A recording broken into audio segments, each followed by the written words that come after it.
এই যে পিকাচুর জন্য খাবার মাখছি, 2 টুকরা দিয়েছি ছোট ছোট 2 টুকরা মুরগির মাংস, 2টা চাপিলা ফিশ, আর একটু ঝোল দিয়েছি। আর পানি দিয়ে আগে ভাতটা আমি একদম হাত দিয়ে সুন্দর করে চটকে মেখে সেটাকে আমি একবারে পান্তার মতো করেছি, যেন পানিটা খেয়ে ফেলে। মাছ মাংস সব কিছু দিয়ে সুন্দর করে মেখে দিলে খেয়ে ফেলবে ইনশাল্লাহ। খুব মজা করে খাবে আর পানিটাও খাওয়া হয়ে যাবে। এভাবে আমি ওদেরকে পানি খাওয়াই। যাদের বিড়ালরা পানি খায় না তারা কি করবেন, ওদের ফেভারিট ফুডের সাথে এভাবে চটকে পানি দিয়ে দিবেন ভেতরে। আমি এভাবে দিই। আমি তো এমনিতেই ওদের খাবারে সবসময় ঝোল রাখি, আপনারা দেখেছেন ওদের খাবার রান্নার সিস্টেমটা। আমি এমনিতে অনেক ঝোল রেখে খাবারটা করি। তারপর এখন যেহেতু গরমকাল, বাবা দাঁড়াও, নিচে অপেক্ষা করছে মাটা আমার, দাঁড়াও দাঁড়াও।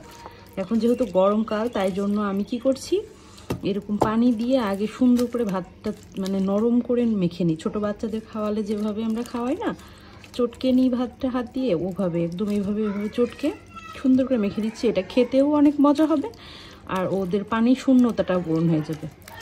হয়ে গেছে, কিন্তু সুন্দর করে না মেখে দিলে নষ্ট করে। আমি এই যে মাছগুলো দিয়ে কাঁটাটা এখানে রাখলাম, 2টা মাছের কাঁটাই। ও আবার খাই কাঁটা, পছন্দ করে।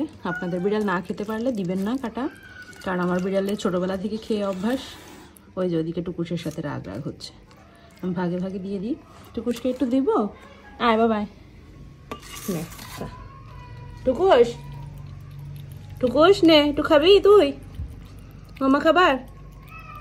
টুকুস তো ভাত খাই না, তারপর দেখি খাই কেন। টুকুস খাবি, নে আয়। এই যে ভাগে ভাগে দিই, তাহলে মনে আমার সুন্দর করে খেতে পারে।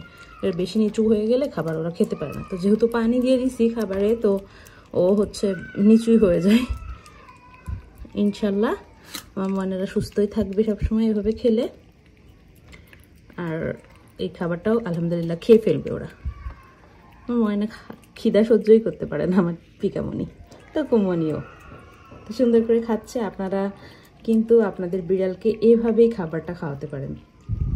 যারা পানি খায় না, ওরা অভিযোগ করেন শুধু আপনারা, যে আপু আমার বিড়াল পানি খায় না, তো আমি কিভাবে খাওয়াবো। খা একটু খা, আমার খাবারটা মজা হয়েছে, খা খা একটু খা, অল্প খা। ও একটু ভাত মুখে নিচ্ছে না, খা। ওই যে ওরকম করতেছে, ওই যে খাবে না, ওই যে হয়েছে, একটু খা। মামা যে খাচ্ছে, ও একটু খাবার খাচ্ছে না। মামা এই যে মুরগির মাংসের হাড় কাটা সব খেয়ে ফেলবে। আমার ময়নাটা খুব লক্ষ্মী, ও সুন্দর পানি টানি খাচ্ছে, ও সুস্থও আছে, ভাত খাচ্ছে, পানি খাচ্ছে, মাংস খাচ্ছে, মাছ খাচ্ছে, ওর কোনো সমস্যা নেই। আল্লাহর রহমতে দোয়া করবেন ও যেন সুস্থ স্বাভাবিক থাকে, ওরা দুইজনই খুব সুন্দর সুস্থ থাকে। তো আমি কতটা পানি পানি করে ভাত মেখে দিয়েছি, পান্তা ভাতের মতো দেখতেই পারছেন। আপনারা কিন্তু আপনাদের ক্যাটকে এভাবে মেখে দিবেন, ইনশাল্লাহ ওরা খেয়ে নিবে। মাছ মাংসের সাথে মেখে দিলে আপনি আসলে ছোট্টবেলা থেকে আপনার বিড়ালকে যেভাবে খাওয়ানোর অভ্যাস করবেন। আমি সবসময় ওদের খাবারে এরকম করে দিতাম, শুধুমাত্র শীতকালে আমি পানিটা কম দিয়েছি, কিন্তু আমি ঝোলটা রেখে দিই সবসময় ওদের খাবারে। ওই ঝোলটা খেলে ওদের পানির শূন্যতাটা পূরণ হয়ে যায়, কারণ বিড়ালরা এমনিতে যে শখ করে বা ইচ্ছা করে আমাদের মতো পানি ওরা খায় না, এটা ওদের একটা সমস্যা।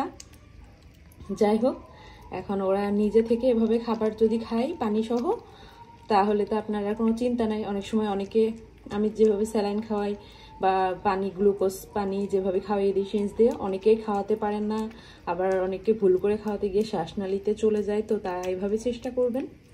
আমি পারি, কারণ আমি ও টেকনিকটা বুঝে গিয়েছি। অনেকে প্রথম প্রথম বুঝতে পারেন না, বিড়ালেরও ক্ষতি হয়ে যায়। তো আপনারা যেটা করতে পারেন, এভাবে খাবারে পানিটা দিয়ে দিলে আর আলাদাভাবে খাওয়াতে হবে না। এভাবে যদি দিনে 3 বার বা 2 বার খাবার খায়, আর পানি লাগবে না ইনশাল্লাহ। তো টেনশন করবেন না, ওরা এভাবে খাবে, সুস্থ থাকবে। তা আশা করি বুঝতে পেরেছেন। সবাই ভালো থাকবেন, সুস্থ থাকবেন, আমার বিড়ালদের জন্য দোয়া করবেন। আমিও সবার বিড়ালের জন্য সবসময় দোয়া করি। ওই যে টুকুস রানী খায় নাই, না খেয়ে ওই যেখানে ঘুমিয়ে আছে, এই যে খেলাম দুষ্ট।